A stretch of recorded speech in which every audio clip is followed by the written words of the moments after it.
We're here to demonstrate the FMS barbell pause rep back box squat. Box is what we're using here as an apparatus to remove inertia, both to develop great strength in the lower body and improve the squatting technique, but also it's a great mechanism to build confidence in the squat because it gives the individual who's squatting something to aim for with their level of range of motion. This is also a good way to get people squatting in the early days without having full range of motion.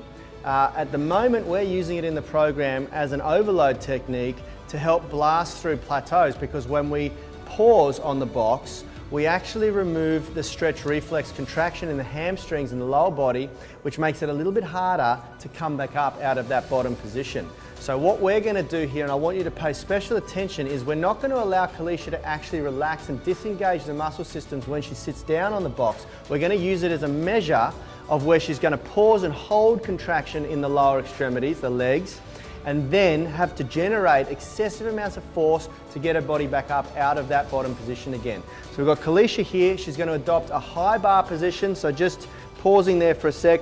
So the bar is sitting on the upper part of the upper trapezius as opposed to the lower rear delts and the lower part of the trapezius there for a low bar squat, which means that her body will be slightly more upright than the low bar position. Kalisha's foot position is fairly wide with toes turned out slightly. That's based on the mechanics of her hips. Remember, guys, it's super important that you establish your own ideal foot position. Don't just do what other people do. You have to practice. It takes a little bit of trial and error and a little bit of experimentation. It's going to change based on the mechanics of your lower extremities, like we've explained before in the squatting tutorial videos. And also some people have slightly different hip or pelvic designs, and the position of the greater trochanter of the femur, which is the top ball and socket, slightly sits either forward or outward a little bit, and that can vary in people from person to person. So Kalisha's got her ideal squatting position. We're going to do a couple of reps to demonstrate here, nice and slow and controlled on the way down. Gaze is forward. She's squeezing tension through the bar and upper body. She holds for 2 and then drives up. Remember, squeezing here, she's squeezing the bar tight, putting tension through this whole upper body, which also increases the amount of tension through her posterior chain and core. Again, nice and slow down. Pause, 1, 2, drive out. Very nice. Gaze is forward. That's very, very important. We don't want to occlude the vertebral arteries and restrict blood flow to the brain because that can make you a little bit more dizzy. Again, Kalisha, nice and slow down. Pause, hold, drive out. Very good. So, key points to remember. You can rack that bar for now.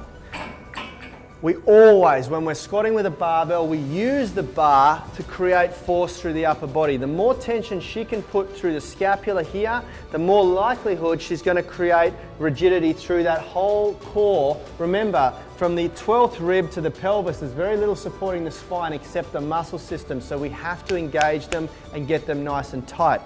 The foot position, point 2, is always going to vary from person to person, and it's essential that you do a little bit of experimentation and figure out what works best for you. And then third, when we pause on the box, we don't relax. We keep tension throughout the entire body so that she gets down here, she eliminates the inertia and the stretch reflex from the hamstrings, and then she has to drive out, initiating force again, which makes the lift a little bit more difficult. That is the FMS barbell pause rep back box squat.